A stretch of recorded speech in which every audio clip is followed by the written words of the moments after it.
이런 질문을 한번 던져봅니다. 신앙생활 잘하고 싶습니까? 그러면 교회를 다니는 사람들이라면 진짜 그렇든지 안 그렇든지 간에 그럼요. 신앙생활 잘 하기를 원하죠. 그런 대답을 할 겁니다. 그러면 신앙생활 잘하는 게 뭡니까? 이렇게 물어보면 교회를 다닌 지 얼마 안 되는 사람들은 그럴 거예요. 아, 그거요. 교회 잘 믿는 거 아닙니까? 이렇게 답을 할 수 있습니다. 교회를 잘 믿는다? 교회를 잘 믿고 교회 잘 다니면 되는 거 아니겠습니까? 이렇게 할 거예요. 그런데 옆에서 교회를 좀 오랫동안 다닌 사람은 그게 무슨 말이냐? 교회를 믿기는 왜 믿어? 예수님을 믿지. 어디 뭐 교회를 믿나? 교회를 다니지. 그러면서 선상님, 예수 잘 믿는 게 신앙생활 잘하는 거 아닙니까? 이렇게 답을 할 수 있어요. 그러면 이제 또다시 질문을 던집니다. 그럼 예수 잘 믿는 게 뭔데요? 이렇게 질문을 던지면 아니 그냥 예수 잘 믿는 거 아닙니까? 예수 잘 믿어야죠. 이렇게 답을 하는 사람이 많아요.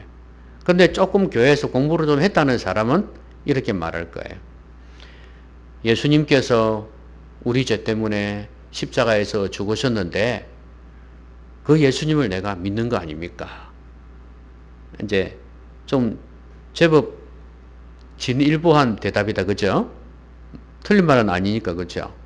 맞아요. 그런데 예수님께서 나의 죄 때문에 십자가에서 죽으셨고 예수님을 믿는 사람은 죄를 용서해 주신다. 그래서 천국에 갈 수 있다. 이런 기본적인 교리는 이제 교회를 오랫동안 다니면 알고 있을 거 아니겠어요? 그런데 예수 잘 믿는다는 것을 그럼 그 말과 이렇게 연관시켜 보면 이런 대답이 될 수가 있어요. 교리를 잘 믿는 거. 그러니까 예수 믿으면 죄 용서받고 천국 간다는 이 교리 있지 않습니까? 이 교리를 인정하고 믿는 것에 지나지 않는 경우가 많아요. 그런데 여러분도 알다시피 이론이란 게 있으면 실제가 있잖아요. 그렇죠? 교리가 있으면 삶이 있어야 된단 말이에요. 그럼 예수님을 잘 믿는다는 것은 교리를 잘 믿는다는 의미가 아니잖아요. 그러면 삶 속에서 예수 믿는 것을 어떻게 드러낼 수 있겠느냐 이거야. 삶 속에서 어떻게 살아야 예수님을 잘 믿는 거냐? 이렇게 질문을 던져보면 사람들이 답을 잘 하지를 못해요. 그래서 저는 오늘 여러분에게 우리의 삶 속에서 어떻게 하는 것이 예수님을 잘 믿는 것인가? 그걸 이 말씀을 통해서 생각해 보고 여러분에게 전하려고 합니다. 자, 제일 먼저는요. 예수님을 팔지 말아야 돼요. 여러분 오늘 가룟 유다라는 사람이 나오죠? 이 사람이 누구였습니까? 예수님의 제자였습니다. 아니 다른 사람이 예수님을 팔면 이해가 되는데 어떻게 예수님의 제자가 예수님을 팔까? 이런 생각이 들지 않습니까? 흔히 그런 말 하잖아요. 배신을 하는 사람은 제일 가까이 있다는 그런 말을 하잖아요. 그러니까 제일 진짜 가까이 있는 사람이거든. 더더구나 그 그룹의 팀의 재정을 담당했단 말이죠. 그러니까 얼마나 가까웠겠어요. 그렇죠? 그런 사람인데 배신을 했단 말이에요. 그런데 이 사람이 돈을 받고 예수님을 넘겨주기로 했어요. 왜냐하면 대제사장들, 그 다음에 성전 경비대장들 이런 사람들은 지금 눈에 혈안이 되어 있습니다. 예수님을 찾으려고, 예수님을 잡으려고 온갖 궁리를 다 하고 있는데 아니나 다를까 예수님의 제자였던 이 가룟 유다가 와서 돈 얼마 줄 거요? 예수 넘겨 주겠소? 이러니까 얼마나 좋겠어요. 좋다 이렇게 된 거죠. 그래서 결국에는 오늘 여기는 안 나와 있지만 예수님을 넘겨줍니다. 돈 받고요. 여러분, 예수님 옆에 있었다고 해서 신앙생활 잘한 게 아니었죠. 가룟 유다를 보고 누가 신앙생활 잘했다고 이야기하겠습니까? 흔히 가룟 유다 생각하면 정치적인 사람?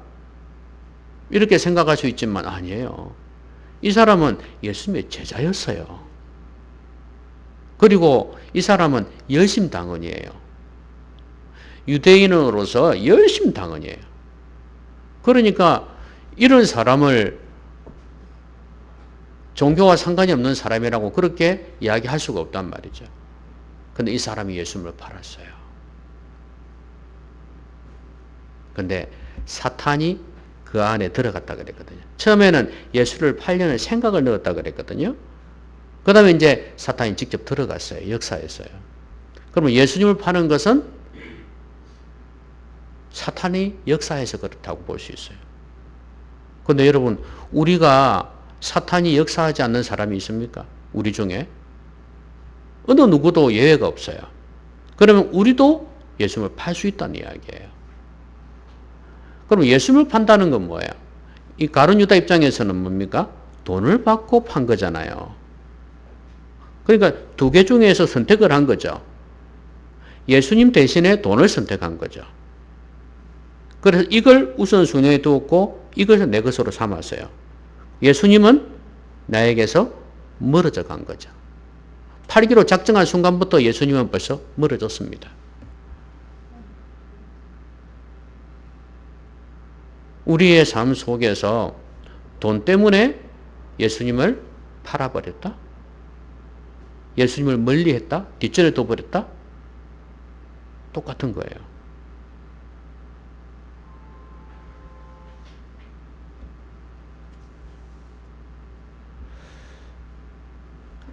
가룟 유다 입장에서는 이런 해석을 하는 사람들이 있거든요. 예수님을 판 이유는 단지 돈 때문이 아니다. 이런 말도 해요. 왜냐하면 이 사람은 열심당원이잖아요. 유대의 독립을 꿈꾸는 사람이에요.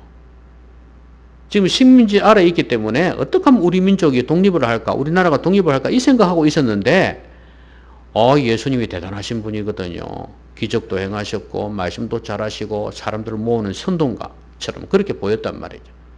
그러니까 이분이면 얼마든지 한번 뒤집어 엎고 메시아도 정치적인 메시아, 우리 유대를 독립시켜서 다스리는 왕, 진정한 왕이 될 수 있겠다 이렇게 생각한 거예요. 그래서 예수님을 따라왔거든요. 근데 가만 보니 예수님은 십자가에서 죽겠다고 말씀하시네. 야, 내가 기대했던 예수님이 아니네. 왜 저런 생각을 하시지? 우리처럼 좀 유대 독립을 좀 꿈꾸시면서 일하시면 안 되냐? 이런 생각을 가지고 있었다고 그래요. 그래서 한번 팔아보자 이거지. 팔아보면 어떻게 삼손이 묶은 걸 떨치고 일어나듯이 어떻게 한번 일어나가지고 한번 뒤집어 엎을 수 있지 않겠나 이런 생각도 했다고 그래요. 성경에 없는 이야기입니다. 이거는 그 당시의 문화와 배경을 통해서 학자들이 추측을 하는 바예요. 만약에 그걸 인정한다면 이 사람은 자기의 명예, 자기의 야욕을 꿈꾸면서 예수님을 판 거라고 볼 수가 있어요. 자기가 원하는 정치, 자기가 원하는 나라를 꿈꾸면서 그랬다고 볼 수 있어요. 이런 사람들 많이 있어요. 저는 정치하는 목사님 있잖아요. 목사라고 하는 사람 있잖아요. 전시 있잖아요. 전시. 전도환 씨하고 같은 성이네요. 그렇죠? 어쨌든 간에 이런 사람은 가룟 유다와 같은 사람이라고 좀 봐요. 왜냐하면 예수를 팔아서 자기의 정치 세계를 그리고 돈을 거기에 엄청난 이권이 있을 겁니다. 돈을 차지하기 위해서 명예, 정치, 권력 이런 것들을 잡기 위해서 예수님을 이용하는 거예요. 근데 어리석은 사람들이, 교회 다닌다는 어리석은 사람들이 거기에 가가지고 입을 해 벌리고 있습니다. 정말 안타까운 사람들이죠. 자기들만 하나님 잘 믿는 사람들인가? 그 뭐 진보 쪽에는 하나님 잘 믿는 사람이 없는가? 다 빨갱이들인가? 아니란 말이에요. 그런데 정치에만 있는 게 아니에요. 정치 쪽에 종교를 가진 사람이 정치 쪽에서만 그러는 게 아니단 말이에요. 자신의 회사라든지 자기의 단체라든지 이런 데서 예수 이름을 이용해서 신앙이라는 이름을 이용해서 자기 이익을 취득하는 사람이 얼마나 많은지 몰라요. 그러면서 예수님을 따르기는커녕 예수님하고 나하고는 아무 상관이 없어. 경건 찾아볼 수도 없어. 심지어 경건의 모양조차도 찾아볼 수가 없어. 이런 사람들이 많아요. 여러분, 신앙생활 잘한다는 것은 예수님을 배신하지 않는 거예요. 내가 저번에 카타고메 순교자 말씀드렸잖아요. 그 꼬맹이가 화영장 앞에서 하는 말이요. 예수님은 나를 위해서 십자가에서 죽으셨는데 얼마든지 피할 수 있음에도 불구하고 안 죽을 수 있음에도 불구하고 나를 위해 죽으셨는데 내가 어떻게 주님 위해서 주님을 배반해가지고 그렇게 배신할 수 있겠냐 이거예요. 난 그럴 수 없다. 이런 믿음이 우리 가운데 있어야 된단 말이에요. 여러분, 예수님을 팔아서는 안 됩니다. 여러분의 이득을 얻고자 예수님을 뒷전에 두는 일이 있어서는 안 되겠다 이 말이에요. 신앙생활 잘하는 게 바로 이거예요. 교리를 믿는 게 아니에요.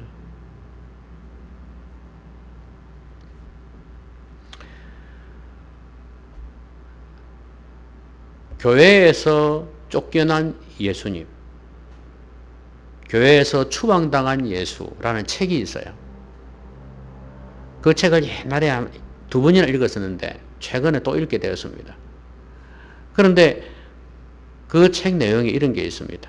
한마디로 이야기하면 교회는 더 이상 예수님이 없다 이거예요. 다 그렇겠습니까만은 그런 교회들이 많다는 이야기겠죠. 그 책에서 이야기하는 바는. 그걸 누가 다 알겠어요. 어느 정도인지를 모르잖아요. 그런데 지금 현재 교회들 안에는 교회와 세상의 가치관이 차이가 없다 이거예요. 자본주의 물질 문명이 들어와 있고 온갖 탐욕이, 세상의 온갖 탐욕들이 목회자 할 것 없이 성도들 할 것 없이 다 거기에 빠져 있다 이거예요. 그것을 꿈꾸면서 교회를 섬기고 운영하고 있다 이 말이에요. 이게 바로 예수를 파는 거예요. 교회는 세상과 달라야죠. 구별돼야죠. 교회는 교회다워야죠. 여러분도 세상 사람과 똑같은 가치관 가지고 살아서는 안 됩니다. 구별돼야 됩니다. 그래서 여러분은 뭐라고 부른다고요? 성도요. 거룩한 물입니다. 그게 구별된 물이란 뜻이에요. 쪼개졌다 이 말이에요. 쪼개졌다. 카도시. 이게 거룩이에요. 분리가 되졌다 이 말이에요. 여러분은 예수님을 팔지 않기를 바랍니다. 여러분의 이익을 위해서 그게 무엇이든 간에 예수님을 뒷전에 두는 그런 일이 없기를 바랍니다. 여러분 마음에서 쫓겨난 예수님이 되지 않기를 바랍니다. 우리 교회에서 쫓겨난 예수님이 되지 않기를 바랍니다. 그 다음에 예수님께서 유월절을 준비하라고 제자들을 보내시는 걸 볼 수 있거든요. 그래서 너희들이 시내 들어가면, 마을에 들어가면 물 한 동이를 이고 가는 사람을 만날 거다. 그리고 그 사람 집으로 따라 들어가 가지고 그 사람에게 이렇게 이야기를 해라. 그 주인한테 아, 우리 선생님이요. 응? 주인님께 전하라고 하던데요. 그럼 뭐라 합니까? 우리 선생님이 제자들과 함께 유월절을 먹겠다고 하시면서 객실이 어디 있노? 이렇게 물어봐라 하던데요. 아, 그래요. 그렇게 하면 이렇게 이 사람이 주인이 그래요 하면서 방을 내줄 거다 이거예요. 그러니까 너희들 거기서 이제 유월절 음식을 준비해라. 이렇게 말씀을 하신 거예요. 여러분, 이 사람, 이 집 주인이 어떤 사람일 것 같습니까? 예수님이 이제 이 제자들이 가가지고 이 사람들하고 안면도 없는 사람이에요. 그런데 이제 가서 우리 선생님이 그러던데요? 그럼 보통 사람은 그럴 거 아니에요. 당신 선생님이 누군데? 이럴 거 아니에요. 이 사람들은 모르니까. 당신 선생님이 누군데? 아, 예수님인데요. 이렇게 말이 되어가지고, 이제, 그러면 몰라도, 그 막무가내로 내주기는 쉽지가 않을 거 아니에요. 그런데, 그래, 당신 선생님이 누군데? 예수님이라 했다 합시다. 그러면 이제 이 사람이 예수를 모르는 사람이단 말이지. 그러면 더 이상할 거 아니에요. 그 대단하다, 그 말이. 그런데 이제 만약에 아는 경우라고 생각해 볼 때, 어디에서 예수님 소문을 들었을 수도 있잖아요. 그렇죠? 또 예수님이 집회에 한번 따라갔을 수도 있어요. 그런데 어쨌든 간에 방을 순순히 내어줬단 말이죠. 왜냐하면 예수님이 지금 당신에게 원하는 거는 이 제자들이 가서 유월절 준비할 수 있도록 방을 내드리라 하는 거거든요. 지금 예수님께서 이 사람에게 원하시는 것을 이 사람은 깨닫고 순종을 한 거예요. 이게 신앙생활 잘하는 두 번째 비결이에요. 첫 번째가 뭐라고요? 예수님을 팔지 말아라 그랬습니다. 두 번째가 뭐라고요? 예수님의 뜻, 주님의 뜻대로 순종하는 거예요. 지금 이 사람에게, 이 주인에게 원했던 것은 뭐냐면 유월절 방을 준비하라, 내놔라는 이야기예요. 그리고 이 사람들이 준비할 때 거기에 필요한 거 잘 준비하도록 도와주라는 거 아니겠어요?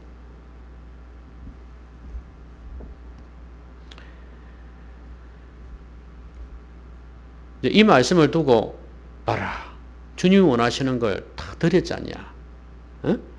그러니까 주님이 원하시면 내드려라. 그래서 이제 돈으로 이렇게 이야기를 할 수 있겠죠. 그런데 이거는 돈만이 아니에요. 모든 영역에 포함될 수 있어요. 물론 주님이 원하시는 걸 드리라 할 수 있죠. 사람에 따라 다르니까. 너가 좀 헌금 제대로 했으면 좋겠다 할 수 있겠죠. 얼마든지. 그런데 이게 돈만으로 국한되는 게 아니란 말이죠. 왜냐하면 사람마다 하나님이 원하시는 뜻이 다를 거니까. 그러면 이제 각자에게 원하시는 걸 하나님께서 요구할 수 있단 말이에요. 나는 너가 이거 했으면 좋겠는데. 나는 너가 이렇게 했으면 좋겠는데. 하나님의 뜻이 있다고 말이에요. 나를 향하신 하나님의 그 뜻을 발견하고 순종하는 거. 이게 신앙생활 잘하는 두 번째 비결이에요. 그럼 알아야 될 거 아니겠습니까? 이 사람은 제자들이 이야기를 해 주었기 때문에 주님의 말씀을 전달해 주었잖아요. 그렇기 때문에 지금 내가 해야 될 게 그거구나 깨달은 거 아니겠어요? 그럼 여러분들에게는 하나님께서 뭘 원하실까요? 뭐 다른 거 몰라도 지금 이 시간에 여러분에게 선포되는 말씀을 통해서 여러분에게 뭔가를 하기를 원하실 거 아니겠어요? 최소한 몰라도. 여러분 각자가 하나님의 뜻을 알기 위해서 몸부림치면서 말씀을 묵상한다거나 기도하면서 그 뜻을 깨달으면 또 그대로 순종하는 게 좋고요. 중요한 것은 우리 마음속에 하나님이 나에게 뭘 원하실까? 이것을 알고자 하는 그런 노력. 이게 필요해요. 아니, 예수님을 믿으려고 한다면서, 잘 믿으려고 한다면서, 신앙생활 잘 하려고 한다면서, 주님의 뜻이 무엇인지에 대해서 관심이 없다면 되겠냐, 이 말이죠. 안 되겠죠? 이게 너무 중요해요, 여러분. 여러분은 지난 시간 동안에 살아오시면서 하나님이 나에게 뭘 원하실까를 생각해 보았습니까? 물어보셨습니까? 최소한 진정성 있게 한번 물어보세요. 하나님, 지금 제가 뭘 잘못하고 있습니까? 아니면 제가 뭘 하기를 원하십니까? 이걸 물어보라 이 말이죠. 저는 요즘 하나님께서 제가 이런 마음을 좀 주세요. 네 목회 이렇게 하고 마칠 거가? 너 이렇게 하고 은퇴할 거가? 일찍 은퇴하자 말도 있으니까 네 이렇게 하고 마칠 거가? 이런 마음이 계속 들어요. 그렇다고 뭐 큰 교회 보고 뭐 그렇게 하라는 그런 의미가 아니라 그렇게 하기도 부럽지는 않으니까. 그런데 중요한 건 내 자신을 돌아보면서 너 정말 이렇게 끝낼 거가? 이런 마음을 많이 주세요. 그게 사실 옆에 있는 가족들이나 환경이라는 게 갖추어져야 되는 거거든요. 갖추어져야 되는데 성도들도 마찬가지고 교회도 마찬가지고 갖추어져야 되는 건데 그래도 너로서는 그러니까 내 입장에서 나로서는 내가 할 수 있는 게 뭐냐. 정말 이렇게 끝낼 거냐. 이런 생각이 좀 많이 들었어요. 주님께서 주신 마음인지는 모르겠지만 일면 그렇다고 봐요. 어쨌든 간에 그런 생각이 많이 들어요. 여러분도 마찬가지일 겁니다. 너 정말 이렇게 살아도 되겠냐? 갑자기 죽는 사람들도 있는데 너 갑자기 죽을 수도 있어? 너 정말 이렇게 살아도 되겠니? 이런 생각들을 여러분에게 주실 수도 있어요. 너 이렇게 살다 그냥 갈래?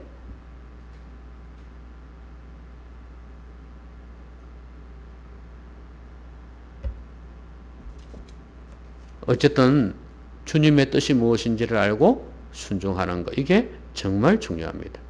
신앙생활 잘하는 두 번째 비결이에요. 그 다음 마지막은 뭐냐 하면 언제 어디서든지 예수님을 생각하는 거예요. 기념이라고 표현되어 있죠? 그거예요. 이제 6월절 음식을 준비했지 않습니까? 주님께서 이제 사도들을 모아놓고 그렇게 말씀하십니다. 내가 고난을 받기 전에 고난에 대해서 십자가의 죽음에 대해서 미리 언지를 주셨거든요. 몇 번이고 주셨단 말이에요. 그런데 고난을 받기 전에 너희와 함께 유월절을 먹기를 원했다 그랬거든요. 여러분 유월절은 어떤 날입니까? 유월절. 원래 6월을 갖다가 정식 표준 발음은 6월이죠. 그렇죠? 10월이 아니고 10월이고 그렇죠? 두 개는 그렇습니다. 그러면 6월절 6월 달에 맞이하는 절기입니까? 패스오버. 넘어간단 말이죠. 이스라엘 백성들이 이집트에서 10번째 재앙이 있지 않습니까? 장자 멸망 재앙. 그때 하나님께서 천사들을 통해서 말씀하신 게 있어요. 이스라엘 백성들에게는 문에다가 문설주에다 피를 발라. 양의 피를 발라라. 그러면 죽음의 사자를 천사들이 뛰어넘어간다 이거지. 그래가지고 순종했더니 그 집들은 다 장자가 살았단 말이죠. 이걸 기념해서 6월절 절기를 지키는 겁니다. 그러면 이제 이게 구원이거든요. 일종의 구원이란 말이에요. 그럼 예수님께서 6월절에 이 성만찬식을 행하는 이유가 있죠. 예수님이 평소에 이렇게 하지 않으셨어요. 십자가에 죽기 전에 지금 이 말씀을 하시는 거거든요. 6월절 음식이 여러분 뭔지 아십니까? 6월절 음식. 이건 내 살이요. 이건 내 피다. 이렇게 말씀하셨잖아요. 피는 포도주인 거 아시겠죠? 살은 떡이란 말이죠. 빵. 근데 그 당시로는 보통 6월절 빵은 무교빵. 누룩이 없는 빵이란 바삭바삭한 거 있지 않습니까? 이런 걸 먹었다고 하거든. 그들이 평소에 또 자주 먹는 것이기도 하고 어쨌든 간에 이걸 먹었단 말이에요. 포도주. 그런데 그래서 이제 신앙의 토착화를 주장하는 사람들은 우리가 성찬식 할 때는 밥하고 국하고 있어야 된다. 이렇게 이야기하는 사람들이 있어요. 그들도 그렇게 식사하면서 했으니까. 이렇게 조그맣게 이렇게 해가 하는 거는 이제, 그거는 그냥 쇼다, 이게 쇼. 큰 교회에서 이제 사람 많으니까 편리를 위해서 그렇게 하는 것밖에 안 된다, 이거지. 예수님은 식사하면서 했대, 식사하면서. 식사하면서 이렇게 말씀하신 거니까. 뭐 그 말도 한편 일리는 있는 말인데, 중요한 거는 본질입니다. 자, 주님께서 이건 내 살이고, 이건 내 피다. 이렇게 말씀하시면서 제자들에게 이걸 행해서 나를 기념하라 이렇게 말씀하셨어요. 그러면 지금 주님께서 나를 기념하라는 건 뭘 기념하라는 거예요? 이건 너희를 위하여 흘리는 피다. 그리고 그 이전에 내 몸이 찢겨진 거다. 이게. 예? 살이 찢겨지듯이 빵을 떼면서 그렇게 말씀하신 거거든요. 그러니까 주님의 십자가의 죽음을 기념하라는 이야기. 여러분, 기념식은 왜 하죠? 기념식. 안 죽은 의사 기념식. 이순신 장군 탄신일에 기념을 하잖아요. 4월 28일. 내 생일은 몰라도 그거는 안다. 이러면서. 자, 그러면 기념할 때 어떻게 합니까? 그 사람이 살았을 때 좋았던 점을 기억하는 거죠. 자꾸 생각하는 거예요. 그리고 그가 했던 말들도 유명한 명언들 있잖아요. 그것도 생각하는 거예요. 나라를 위해서 충성했던 그것들을 생각하는 거예요. 예수님을 기념하는 것도 마찬가지 아닙니까? 주님께서 왜 십자가에 죽으셨나 이거예요. 그럼 나는 어떻게 살아야 되겠는가 이거예요. 이걸 생각하는 게 기념이거든요. 예수님을 생각하는 시간이 많아야 돼요. 그게 예수님에 대한 사랑이에요. 그렇죠? 연애할 때는 어떤다 그럽니까? 또 결혼하기 전에 연애할 때 자꾸 그 사람만 생각이 나는 게. 그렇죠? 그 사람은 생각이 나고 자꾸 보고 싶고 생각이 나고 그렇잖아요. 사랑하니까. 마찬가지로 예수님을 자꾸 생각한다는 건 예수님을 사랑하기 때문에 그래요. 여러분 이런 말씀 기억하십니까? 행통할 때는 기뻐하고 공고할 때는 생각하라. 요즘 번역에는 돌아보라로 되어 있어요. 자신을 돌아보라. 이렇게 번역이 되어 있는데 결국은 내 자신을 공고할 때, 힘들 때 내 삶을 돌아보라는 거죠. 왜 이리 힘들어졌는가? 잘 한번 돌아보라 이거예요. 그런데 내가 어디서 멀어졌는지, 어디서 떨어졌는지 한번 생각해 보라는 건데 그러면 기준이 있어야 될 거 아니에요. 그 기준이 바로 예수 그리스도다 그 말이에요. 예수 그리스도에게서 어떻게 해서 내가 멀어졌는지를 생각해 보라는 거예요. 그러면 예수님을 생각하지 않으면 안 된다 이 말이에요. 그리스도의 장성한 분량에 이르기까지 자라가라고 말씀하셨는데 그러면 이제 그걸 목표로 두고 달려가야 될 거 아니에요. 멀어졌으니까 다시 가야 될 거 아니에요. 예수님을 생각할 때 이게 가능하다 그 말이에요. 기준은 예수님이에요. 예수님이 왜 죽으셨는지 어떻게 사셨는지도 생각하면서 나에게 적용을 해보는 것입니다. 여러분 우리의 삶 속에서 신앙생활을 잘 하려면 우리의 생각을 참 잘 다스려야 되거든요. 그럼 우리의 생각에 우리의 마음에 예수님이 계셔야 돼요. 자꾸 예수님을 생각해야 되는데 그 복음이거든요. 십자가의 복음이거든요. 그걸 자꾸 생각해야 돼요. 그래 십자가의 은혜가 내 가슴에 밀려올 거 아니에요. 생각도 안 하는데 그게 느껴집니까? 안 되지. 일단은 생각을 해야 될 거 아니에요. 그럼 우리의 많은 시간 동안에 예수님을 생각하는 시간이 얼마나 많냐 이거예요. 예? 여러분 하루하루 보내면서 예수님을 얼마나 생각하고 있습니까? 여러분 심지어 찬양을 하면서도 예수님을 생각하지 않을 수도 있어요. 기도하면서도 생각하지 않을 수 있어요. 말씀을 들으면서도 생각하지 않을 수 있어요. 성령께서 역사하지 않으면 내 기도, 내 찬양, 말씀 듣는 거 부질없이 되져요. 성령께서 역사해 주셔야 됩니다. 그래야 주님을 생각할 수 있어요. 여러분, 찬양은, 주님을 생각하는 얼마나 좋은 도구인지 몰라요. 나 같은 죄인 살리심, 주 은혜 놀라워. 이 찬양을 하게 되면은 주님이 생각 안 될 수가 없죠. 여러분, 찬양이요, 성경이 아니라고 해서 소홀히 하지 마세요. 그 가사의 내용들을 보세요. 주옥 같습니다. 예?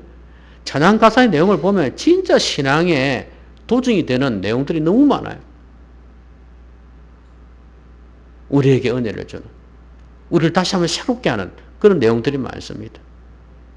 복음송도 마찬가지고 찬송가도 마찬가지고.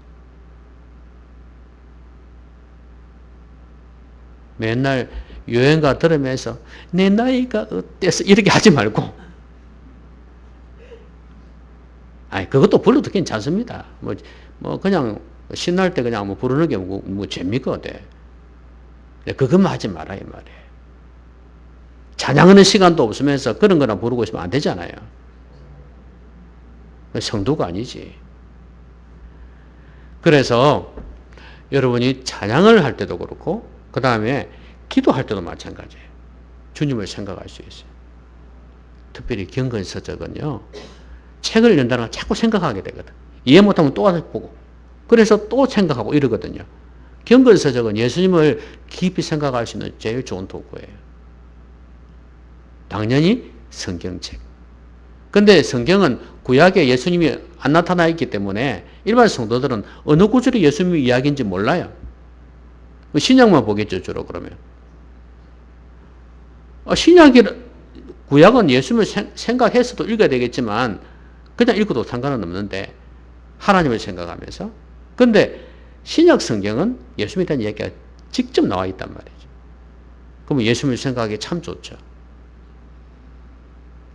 그래서 말씀을 묵상하고 하나님 말씀을 제대로 잘 들으면서, 그 다음에 경건서적을 읽으면서, 그 다음에 찬양을 하면서, 기도를 하면서 주님을 생각합니다. 그게 은혜의 수단이라는 거예요. 여러분, 주님을 생각하는 시간이 많아질수록 우리 안에 주님이 내주하시고 다스리시게 됩니다. 더 많이. 말씀 맺겠습니다. 신앙생활을 잘한다는 거 이론이 아닙니다, 여러분. 교리만 알고 믿는다는 게, 성경 많이 알고 지식 있고 믿는다고 그게 신앙은 아닙니다. 신앙은 내 삶 속에서 이루어져야 되는 거예요.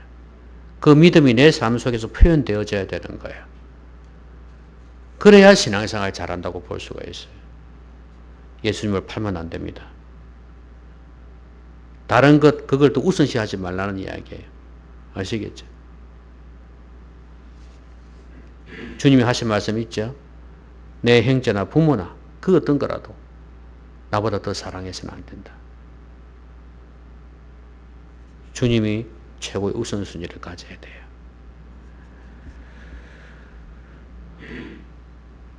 내 야망이라든지 내 어떤 이익 때문에 주님을 파는 일이 없어야 되겠습니다. 왜냐하면 이것은 아까 대제사장들, 서기관 이런 사람도 있었잖아요. 얼마나 좋아했겠어요. 박수를 쳤겠죠?